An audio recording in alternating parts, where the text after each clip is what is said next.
Halo, selamat pagi. Assalamualaikum warahmatullahi wabarakatuh. Wah, ketemu lagi nih kita kali ini di Public Speaking Corner yang pastinya bersama saya masih dengan Surya Aditama. Untuk kali ini, hari ini spesial banget karena edisi yang sungguh menyegarkan hati dan pikiran. Untuk sobat-sobat Public Speaking Corner, saya nggak sendiri nih, bakalan ditemenin sama Kak Erde Susanto atau yang sering disapa oleh teman-teman akrab kita atau dengan Kak Rofi. Siapa ya beliau ini? Nah, beliau ini ternyata seorang banker dan seorang dosen ilmu komunikasi. Topik kali ini seru banget. Ada yang tahu? Mungkin sudah tahu ya semuanya. Untuk topik kali ini yaitu mengenai healthy steps for healthy communication. Wah, luar biasa banget nih. Yang jelas kita akan ngobrolin bareng, ngobrolin seru-seruan. Kenapa kita harus sehat dalam berkomunikasi. Dan kenapa komunikasi yang sehat itu diperlukan untuk perkembangan jiwa, perkembangan otak, hati, dan pikiran. Ngomong-ngomong, Kak Rofian atau dengan Kak Rofi ternyata sudah bergabung. Terima kasih untuk sudah bergabung dengan Kak Thomas. Kak Thomas Riyadi. Oke, selamat pagi Kak Thomas. Terima kasih sudah bergabung untuk live kita hari ini. Spesial banget dengan topik Healthy Steps for Healthy Communication. Nah, sekarang sambil menunggu, saya mengundang Kak Rofi. Yang jelas untuk yang sudah bergabung nanti kalau mau tanya ataupun sharing hal-hal yang bermanfaat atau hal-hal yang seru mengenai komunikasi, mengenai dunia public speaking, tempatnya, wadahnya di sini. Oke, ngomong Kak Rofi ini sudah bergabung, akan saya undang dulu coba. Semoga sinyalnya lancar hari ini kita akan bisa mengerti, paham nih, kenapa komunikasi saya itu seperti apa. Oke, selamat pagi Kak Rofi. Pagi Kak Surya. Nah, ini dia Kak Rofi nih, sudah kelihatan jelas. Mudah-mudahan sinyalnya lancar. Kayak gimana suara saya Amin terdengar amin jelas amin. Kak Rofi? Alhamdulillah jelas jelas jelas. Kira-kira hari Jelas ini sih. sibuk nggak? Sibuk nggak ya? Ya biasa aja sih, santai-santai Oke, aja. mudah-mudahan nggak ganggu aktivitas Kak Rofi yang lainnya. Karena hari ini Amin. spesial banget. Kita bakalan ngobrol yang penting, yang pasti ngobrol bukan yang kaleng-kaleng. Maaf Kak, apakah suara saya memantul di situ? Enggak sih sebenarnya ya. Oke, Emang tapi suara saya mantul di situ ya? enggak. Mungkin karena di sini saya di suatu ruangan khusus, tapi suaranya mantul saya ngomong, jadi kembali lagi ke saya. Oke, nggak apa-apa lah Kak ya. Untuk kali ini Nggak apa-apa ya. mudah-mudahan untuk kali ini kita lancar sampai akhir acara. Nah, untuk Kak Rofi Sama. sendiri aktivitas hari ini apa aja nih? Hari ini tadi ya standar sih, mulai dari bangun tidur, sholat, mandi, terus beli sarapan sama Oh, istri gitu ya. Udah ya langsung ya siap-siap sih ikutan ini. Paling nanti habis ini ntar siang ngajar sih paling gitu. oke. Jadi apapun aktivitasnya hari ini itu harus diawali dengan rasa semangat yang tinggi, kayak karena Oh harus. ya, karena apapun kita, diri kita, dalam perasaan apapun kita, harus diawali dengan rasa semangat, keyakinan untuk meraih mimpi-mimpi yang pasti, dengan tujuannya pasti. Nah, Kak Rofi, Betul betul. ngomong-ngomong nih soal yang sedang dilakukan oleh Kak Rofi. Kan Kak Rofi ini kan dosen ilmu komunikasi. Mhm. Motivasi apa dulunya bisa mengambil jurusan komunikasi atau mengajar komunikasi? Apakah ada rasa keingintahuan terhadap ilmu komunikasi tentang berbicara, Kak? eh Ceritanya panjang ya dari awalnya itu kenapa bisa ambil mata kuliah ilmu komunikasi ini. Cuman secara singkatnya sih intinya memang dari kecil itu saya memang suka mengajar gitu ya, suka di dunia pendidikan. Jadi pengen deh nanti suatu saat kalau sudah dewasa itu ya ingin sedikit memberikan apa ya manfaat buat orang lain ya paling nggak melalui pengajaran ini gitu. Nah, dari sekian banyak mata kuliah atau dari sekian banyak mata pelajaran, kayaknya yang lebih enak nih apa nih gitu. Kayaknya kalau matematika, aduh saya pusing ya gitu. Jadi ambil yang eh, di mana semua manusia itu mempelajari ini secara langsung ataupun nggak langsung gitu. Jadi ya udah komunikasi kayaknya pilihan yang terbaik gitu. Oh gitu. Tapi ngomong-ngomong mungkin apakah ada mahasiswa yang memberikan persepsi atau pendapat bahwasannya dosen komunikasi seperti Kak Rofi inilah dosen favorit dalam mengajar di kelas gitu Kak? Kalau itu nanyanya kayaknya bukan ke saya ya.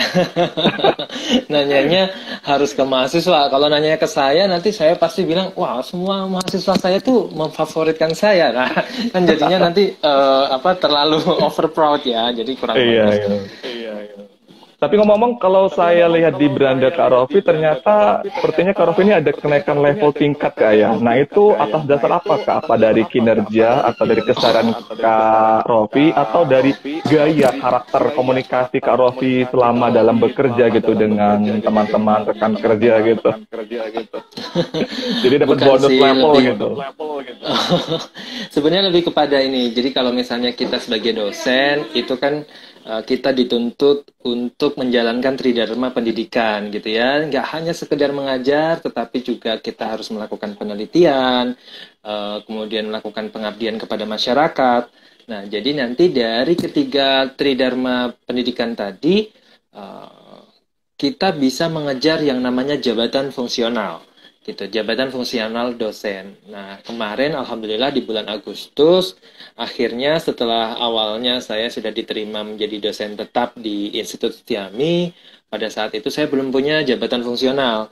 Jadi masih sebagai tenaga pengajar gitu ya. Iya, Nah, iya, iya. setelah melakukan pengajaran kurang lebih selama 2 tahun, kemudian melakukan yang namanya penelitian-penelitian, kemudian penelitian tersebut kita masukkan ke dalam jurnal-jurnal dan juga melakukan pengabdian kepada masyarakat. Nah, akhirnya alhamdulillah tuh kita udah dapat nilai akum biasanya nyebutnya gitu ya kalau di perdosenan. Nah, alhamdulillah akhirnya bisa dapat itu yang namanya jabatan fungsional saat ini sebagai asisten ahli begitu. Oh, sekarang jadi dosen tetap di kampus Kak Rofi gitu ya? Alhamdulillah, kalau untuk jadi dosen tetap sih, alhamdulillah sudah dari tahun 2019 ya, gitu. Oh gitu, Cuman kan oke. itu tadi kita butuh waktu gitu ya. Pada saat menjadi dosen tetap itu kan statusnya masih sebagai tenaga pengajar. Nah, dalam waktu 2 tahun itu kita coba ikutin tridharma pendidikannya kita jalanin. Nah, akhirnya alhamdulillah kurang lebih selama 2 tahun ini keluar juga tuh jabatan fungsionalnya. Ini jabatan fungsional yang paling rendah dari seorang dosen gitu ya, itu asisten ahli. Nah, harapan Iya. saya ya nanti ke depan bisa naik lagi menjadi lektor, bisa naik jadi Iya. lektor kepala ya. Mohon doanya juga nih dari Kak Surya. Oke, amin Kak.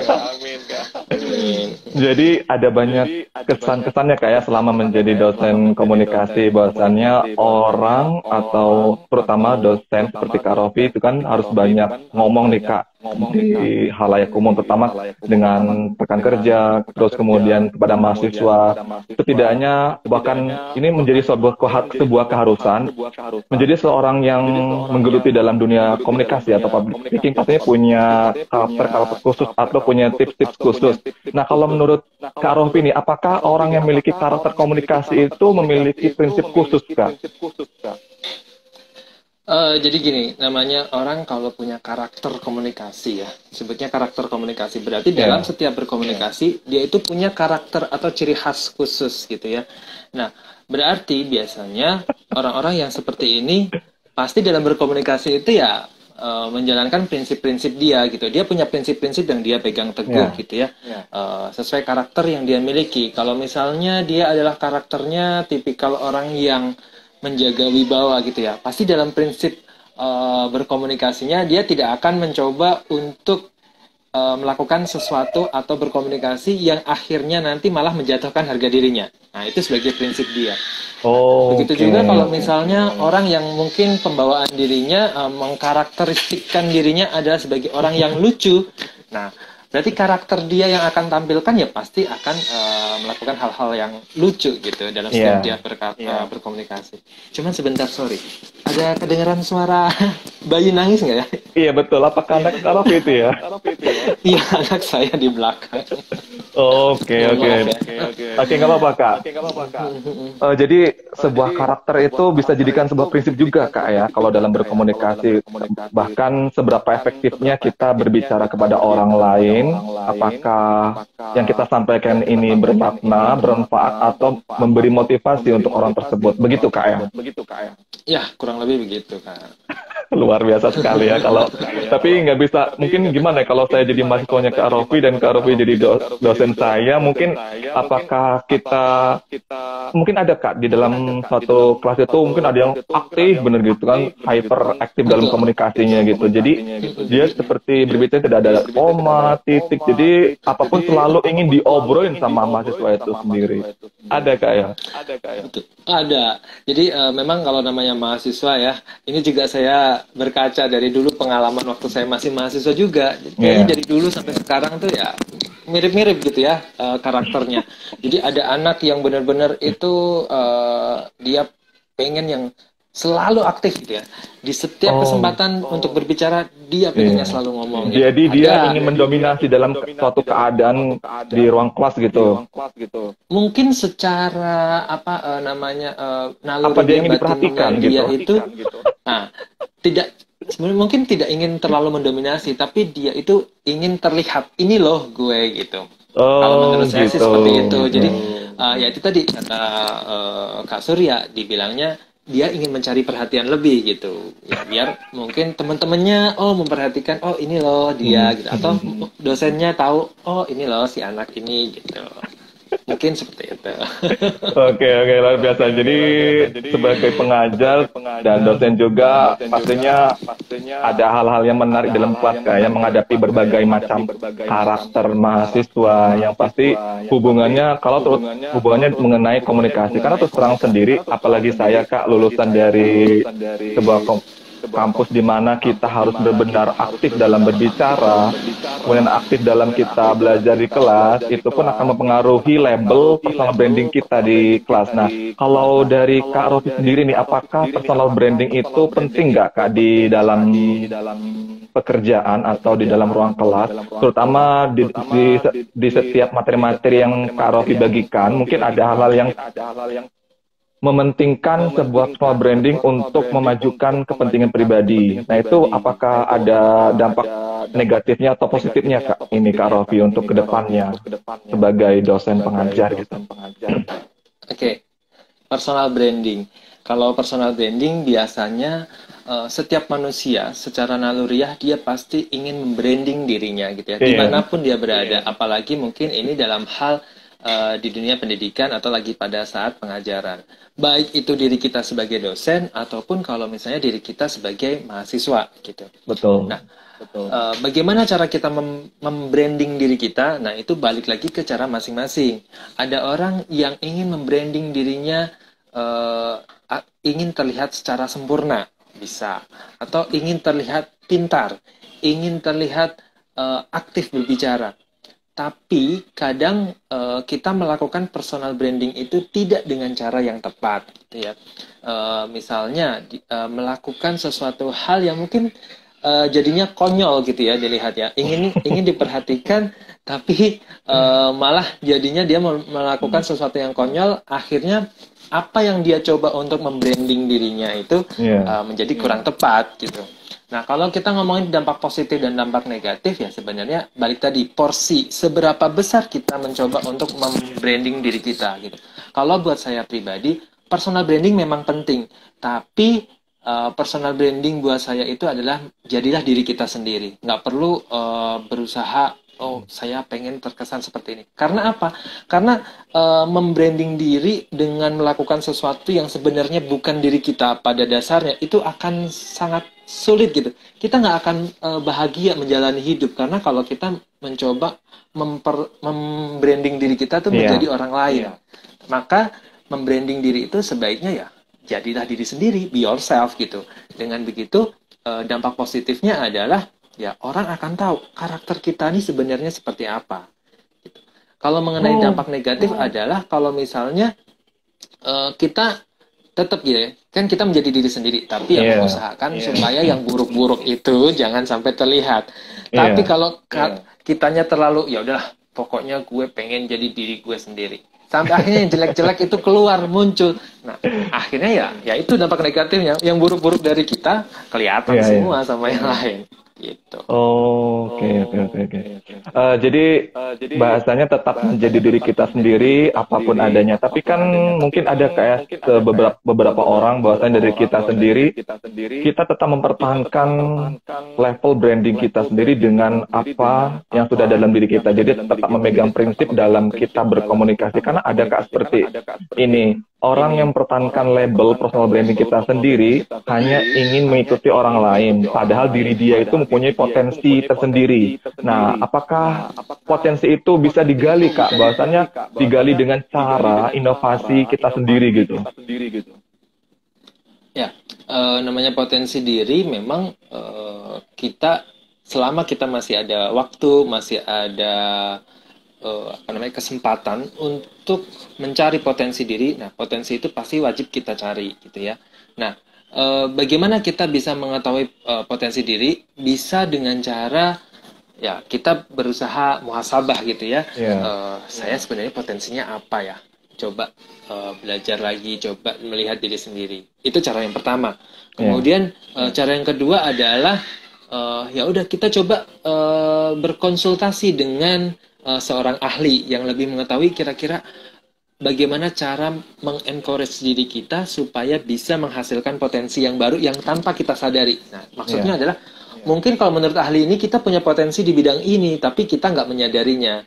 Nah, kita perlu bantuan ahli itu untuk meningkatkan kemampuan kita dalam hal meningkatkan potensi itu. Nah, dari situ baru nanti gimana cara kita mengembangkan potensi diri kita supaya nanti kita bisa membranding diri kita lagi berdasarkan potensi-potensi yang ada. Oke, jadi dalam pengembangan itu apakah harus secara matang, setengah matang, atau masih mentah gitu, Kak? Ya, idealnya sih harusnya matang dulu gitu ya. Kita matengin dulu. Jadi potensi-potensi apa nih yang ada dalam diri kita? Nah, kita list dulu kan. Oh, saya punya potensi ini. Nah, setelah di list, kita coba kembangin. Seberapa jauh potensi kita ini bisa untuk dikembangkan lagi? Kira-kira potensi kita ini bermanfaat nggak ya kalau misalnya kita sampaikan kepada halayak. Kalau misalnya memang oke, kita coba dulu. Jangan pakai langsung skala luas, mungkin pakai orang-orang yang terdekat sama kita gitu ya. Nah, setelah kita misalnya kita kan pasti minta feedback dari mereka. Kira-kira gimana? Kalau misalnya saya membranding diri saya seperti ini. Oh, oke, bagus. Nah, baru kita coba floorkan ke halayak yang lebih banyak gitu. Nah, ngomong-ngomong soal matang nih, Kak, pasti kita berbicara soal makanan. Nah, makanan yang sehat itu juga kan harus diracik dengan ramuan-ramuan bumbu yang sehat pula. Nah, kalau menurut Kak Rofi itu sebenarnya kalau dalam komunikasi, berbicara yang sehat secara mental dan psikis itu seperti apa nih, Kak? Komunikasi yang sehat ya. Nah, gitu ya. Apa ya resepnya? Kalau saya sih sebenarnya resepnya satu gitu. Kita ibaratin komunikasi yang sehat itu kita ibaratin sama kehidupan kita yang sehat. Kalau kita mau hidup kita sehat, otomatis kita harus menjaga asupan yang masuk ke dalam diri kita. Apa yang harus masuk ke dalam kita? Harus sesuatu yang bergizi, yang sesuai dengan porsinya, seperti 4 dari sempurna kayak. Begitu pula dengan yang namanya komunikasi. Kalau kita mau berkomunikasi yang sehat, gitu ya, maka apa saja yang kita keluarkan pada saat kita berkomunikasi, ataupun apa saja yang masuk ke dalam telinga kita jatuhnya ya, kalau komunikasi atau yang kita baca, gitu ya, itu juga harus yang sehat. Maka hindarilah yang namanya toksik, hindarilah yang namanya racun. Coba bayangin kalau kita minum racun. Bisa nggak sehat kan, bisa innalillahi gitu. Betul. Jadi kalau mau komunikasinya sehat, hindari yang namanya toxic ini, baik itu toxic people maupun toxic communication gitu. Jadi ya itu tadi intinya kalau saya hindari toxic, jangan menjadikan diri kita toxic, ataupun jangan juga kita berkerumun atau bergerombol sama orang-orang yang, mohon maaf, orang-orang yang toxic people gitu. Nah, itu toxic people itu seperti apa nih Kak kalau menurut Kak Rofi? Ayo. Apa ya toxic people itu? Jadi apakah orang toxic people itu orang-orang yang berbicara tapi dia hanya pintar berbicara, tidak ada bobotnya sama sekali, dia hanya bisa menjatuhkan lawan bicaranya. Nah, itu bisa dikatakan kalau menurut saya sih itu menurut komunikasi yang nggak sehat Kak ya. Jadi dia seolah-olah ingin menjatuhkan dan membanding-bandingkan level diri kita dengan orang itu. Jadi seolah-olah dia yang paling, dia berkata I am the best gitu kan, and you are not good. Nah, jadi kalau toxic people itu apakah seperti itu? Apa mungkin ada istilah lain lagi dalam kalimat bahasa Indonesia yang Kak Rofi utarakan? By the way, saya udah baca itu di feed IG-nya Kakak ya. Iya, nggak ada ya. Seperti itu kurang lebih nggak ya? Ya, intinya kalau saya toxic people ya benar gitu ya. Maksudnya adalah orang-orang yang dalam setiap perkataannya itu tidak mengandung sesuatu yang positif, lebih banyak ke negatifnya gitu ya. Kalau misalnya kita ngomongin lagi di media sosial gitu ya, mereka yang suka komentar, mohon maaf, nyinyir gitu ya, terus bullying gitu ya, entah itu mungkin body shaming, nah kayak gitu itu adalah ciri-ciri orang-orang yang berkomunikasi lebih kepada toxic communication gitu. Jadi orang-orang inilah yang saya bilang adalah toxic people. Dia tidak berusaha untuk berkembang bersama dengan orang-orang yang diajak bicara, tapi lebih kepada tadi seperti Kak Surya sampaikan, lebih pengen menjatuhkan orang lain, mengatakan bahwa lawan bicara ini adalah buruk gitu ya, tidak bagus, tidak sebanding dengan saya jauh lebih bagus daripada kamu. Nah, kurang lebih kayak gitu. Itulah kalau menurut saya pikiran saya tentang toxic people.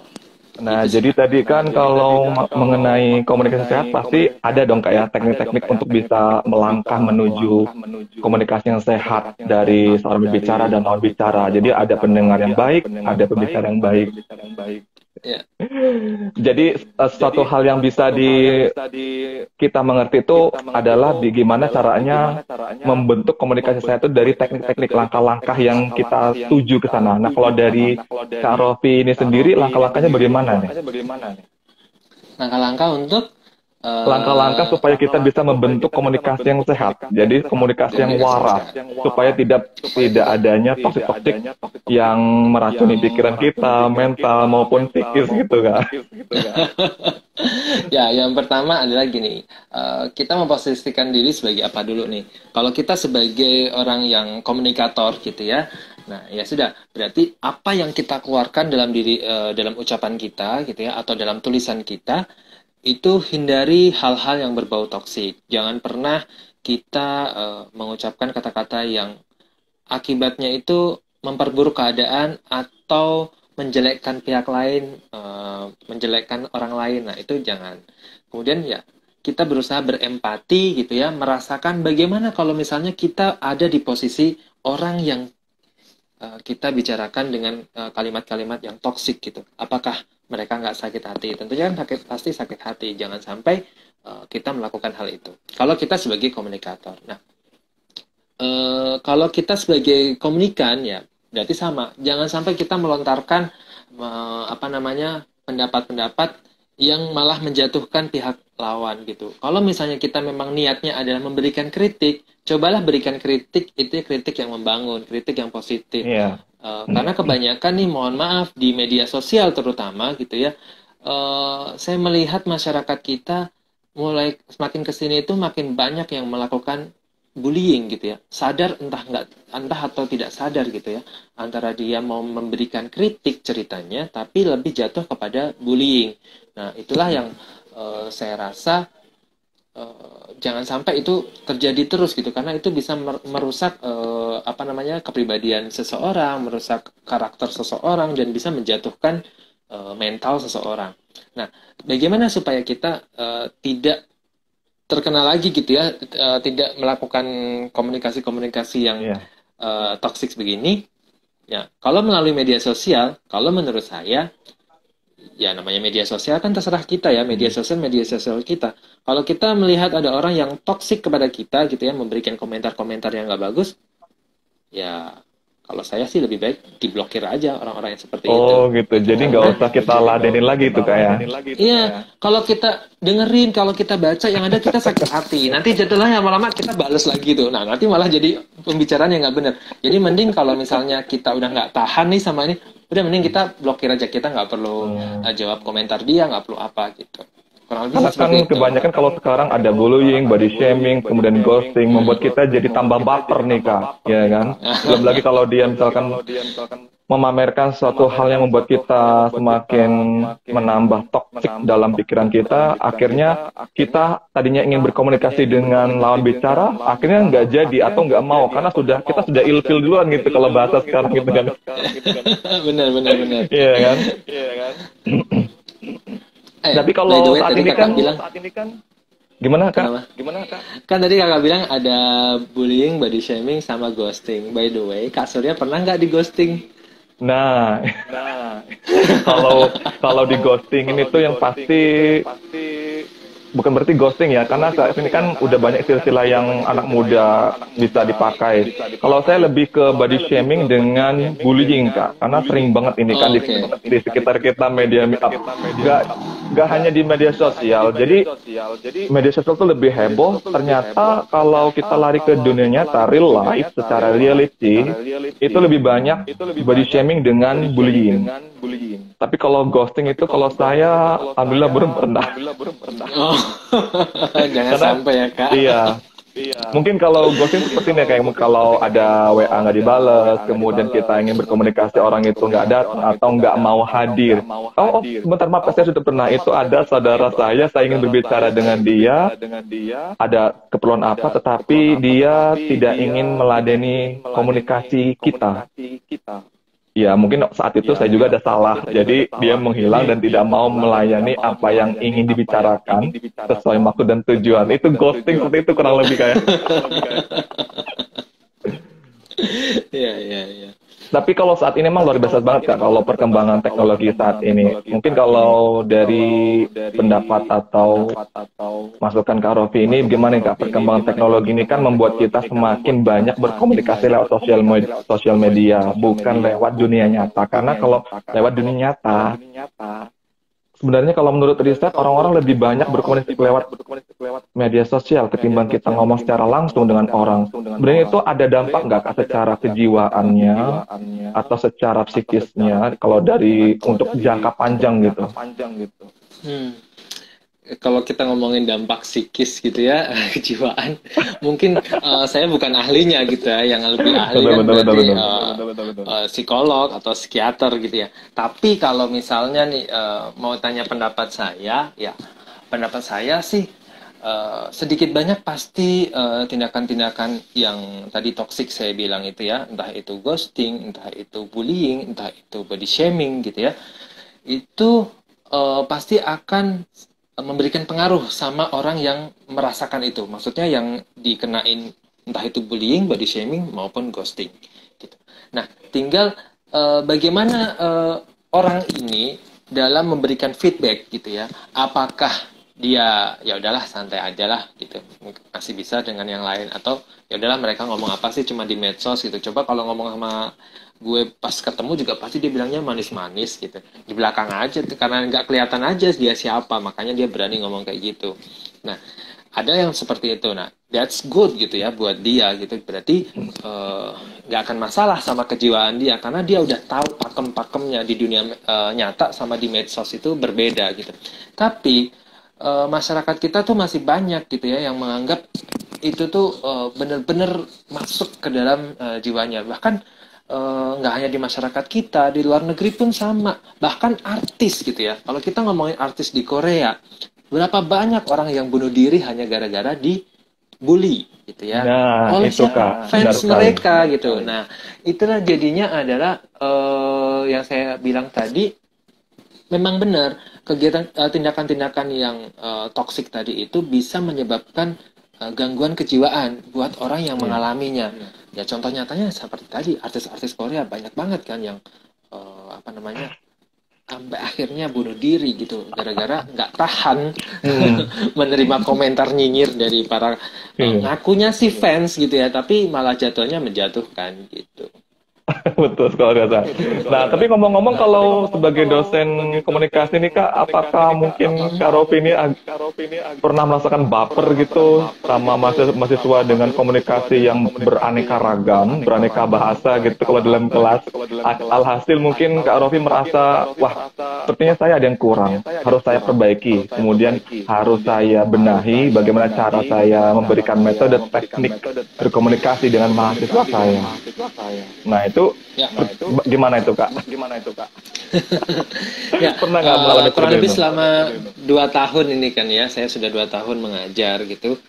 Ya pasti saya sebagai manusia biasa gitu ya, meskipun dengan titelnya ceritanya dosen gitu ya, tapi sebagai manusia biasa pasti ada yang saya sampaikan itu tidak sesuai dengan ekspektasi dari mahasiswa gitu ya.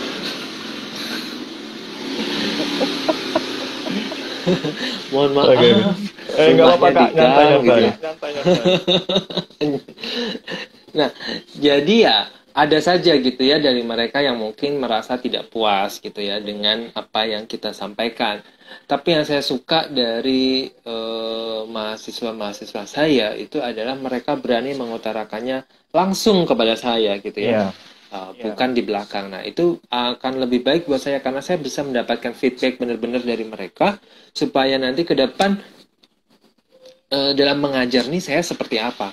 Karena kebetulan selama 2 tahun mengajar ini saya hanya di awal-awal saja tuh yang bisa ketemu langsung tatap muka. Selebihnya mohon maaf nih gara-gara corona datang Oh kita iya semua benar, daring. perkuliahan pun daring gitu ya. Kurang lebih Perkuliahan seperti ini online gitu. jadi. Kita ketemunya online, Zoom gitu. Jadi kadang-kadang misalnya mereka merasa Pak penjelasannya nih kurang jelas karena Iya. ya itu tadi karena masih mungkin lewat online. Pada saat kita online ternyata ada gangguan gitu ya, noise berupa sinyalnya lah, ada kayak tadi suara motor lah, suara anak saya nangis lah atau apalah. Nah, akhirnya terlalu banyak noise yang ada, akhirnya mereka kurang bisa memahami materi yang saya sampaikan.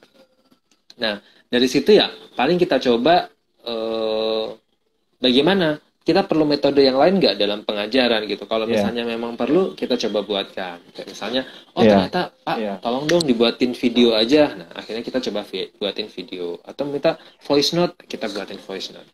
Gitu. Oke, Kak Rofi, makasih sekali. Jadi, untuk saat ini, bahwasannya perkuliahan daring, semuanya serba daring, serba offline. Jadi, segala sesuatunya itu harus kita lakukan dengan benar-benar sabar, Kak, ya. Karena kita nggak bisa meminta kondisi seperti ini. Tapi luar biasa sekali, Kak, untuk hari ini bahwasannya. Boleh dong, Kak, ya, kita sedikit review ulang mengenai langkah-langkah tadi, agar supaya sobat-sobat Publishing Corner ini bisa lebih ditangkap lagi gitu kan, bisa dipraktekkan. Karena nggak cuma makanan aja yang sehat, ternyata dalam berkomunikasi juga harus bisa sehat. Karena di dalam jiwa yang kuat ternyata ada pikiran, kemudian pribadi yang sehat juga, pikiran yang sehat juga. Karena hati dan pikiran juga harus bisa menyatu agar bisa membentuk komunikasi yang sehat. Nah, bisa mungkin direview sedikit, Kak Raffi ya. Paling lebih ke intinya ya, sesuai judul Iya. kita, Healthy Step for Healthy Communication. Iya. Jadi kalau misalnya kita pengen berkomunikasi yang sehat, berarti kita juga harus memikirkan atau mengendalikan apa saja yang masuk dan keluar dalam setiap perkataan kita atau komunikasi kita. Jangan sampai yang namanya racun-racun itu, ya sama seperti tubuh, jangan sampai racun itu masuk ke tubuh kita, karena kalau racunnya udah masuk, kita nggak sehat, kita sakit. Oh. Begitu juga dengan komunikasi.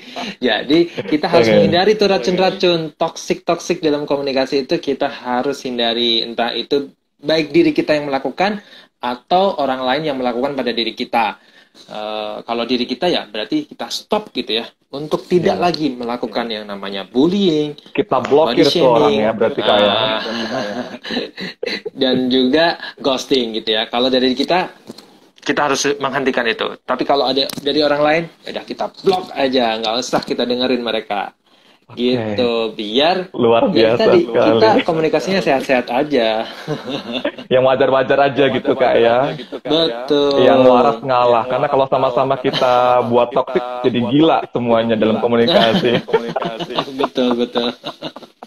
Oke kak, berhubung waktu kita terbatas, Oke. jadi mungkin lain waktu, di lain kesempatan boleh ya kita berbagi lagi, kita ngobrol-ngobrol lagi seru dengan topik-topik yang luar biasa serunya, topik-topik yang Siap, siap. lagi trending, viral. Nah menurut Kak Rofi nih, mungkin bisa ya kasih sedikit masukan, input, motivasi, strategi, atau pendapat lain mengenai fenomena saat ini tentang dunia komunikasi sebagai closing statement nih, Kak Rofi. Oke, kalau closing statement saya, tadi saya pikir tadi itu udah closing statement. Ternyata masih ada ya. Mungkin bisa kasih motivasi gitu kayak untuk teman-teman Oke. sobat-sobat Public Speaking Corner gitu kan. Ya, kalau buat teman-teman dari Public Speaking Corner gitu ya, Iya, Kak. ya harapan saya adalah lakukan apapun yang kalian anggap itu benar gitu ya. Jangan pernah berhenti untuk menyuarakan apa-apa yang ada dalam diri kita gitu ya. Sampaikan semua. Nah, seperti kayak hadis Nabi aja gitu ya. Woi, Sampaikan kebenaran walau satu ayat, walau cuma satu ayat gitu. Jadi jangan cakep. sampai ada hal-hal yang positif itu kita pendam aja gitu. Kita nggak komunikasiin. Tapi ingat yang positif aja gitu ya. Jadi Oke. tetap sampaikan apapun yang menurut kita benar dan itu harus dijalankan. Gitu sih. Oke, good. Thank you banget nih Kak. Luar biasa untuk hari ini. Terima kasih banget untuk masukannya, motivasinya. Nggak kerasa Kak ya. Padahal sepertinya kita baru memulai nih. Tapi kok udah habis Nah aja itu, waktunya. kok udah, Kak Surya udah bilang udah habis sih, perasaan baru jam berapa. Ternyata udah Oke, karena kita lumayan kan ya, 40 menitan. iya, ternyata mudah 40 menit ini benar-benar obrolan. Semoga obrolan kita nih benar-benar bisa memberi pelajaran kayak untuk dan memberi pemahaman kepada teman-teman sobat Public Speaking Corner. Nah, mudah-mudahan kita bisa bertemu lagi di lain kesempatan Kak Rofi. Terima kasih untuk waktunya. Salam sehat untuk keluarga yang ada di rumah. Sukses selalu untuk Kak Rofi. Mohon maaf sudah mengganggu waktunya. Oh, enggak. Oke, sampai bertemu lagi di lain kesempatan Kak Rofinya. Terima kasih. Siap-siap. Sampai jumpa lagi Kak. Boleh diklik silangnya Kak Rofi. Oke, sebelumnya saya juga ngucapin terima kasih buat Kak Oke. Surya, buat Public Speaking Corner yang sudah mau mengundang saya. Oke. Ya, jangan bosan-bosan gitu ya. Semoga aja nggak kapok gitu ya. Nanti suatu Oke, saat kita mohon bisa maaf juga komunikasi lagi. Kak ya, misalkan kalau ada salah kata yang tidak berkenan di hati Kak Rofi, mudah-mudahan bisa menjadi pahala dan pelajaran buat kita semua ke depannya. Amin. Oke, ya udah. Terima kasih Kak Surya. Oke, Terima kasih selamat teman-teman pagi semua semuanya yang sudah Kak. Selamat menonton. beraktivitas dan have a good Ya, night assalamualaikum. day. Have a nice day. Assalamualaikum. Waalaikumsalam warahmatullahi wabarakatuh.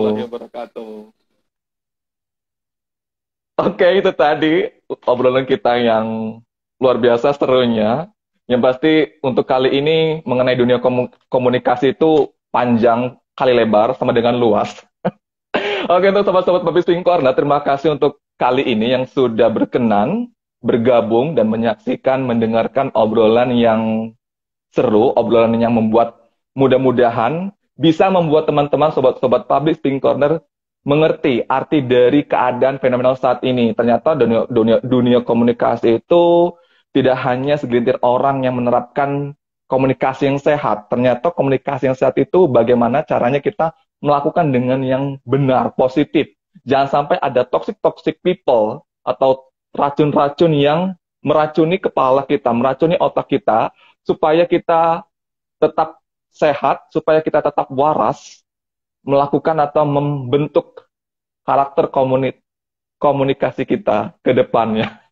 Oke, untuk sobat-sobat Public Speaking Corner, terima kasih yang sudah bergabung untuk kali ini dan ke depannya. Jikalau ada yang ingin di-share, dicurhatin, boleh kita ngobrol, langsung saja inbox di DM atau ingin request topik-topik yang berkenan dengan Public Speaking Corner dan dunia komunikasi, silakan boleh saja langsung di inbox atau follow saja IG-nya Kak Rofi, RD Susanto, @RD Susanto, dan ingin menambah skill pengetahuan, boleh juga follow di IG Public Speaking Corner. Kita bakalan terus update info-info menarik nih mengenai dunia public speaking dan dunia ilmu komunikasi yang bakal seru dan membuat kita lebih helpful, lebih memiliki pengetahuan yang luas. Oke, untuk kali ini terima kasih yang sudah bergabung.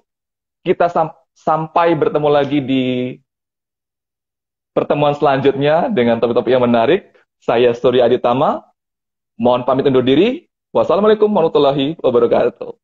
See you.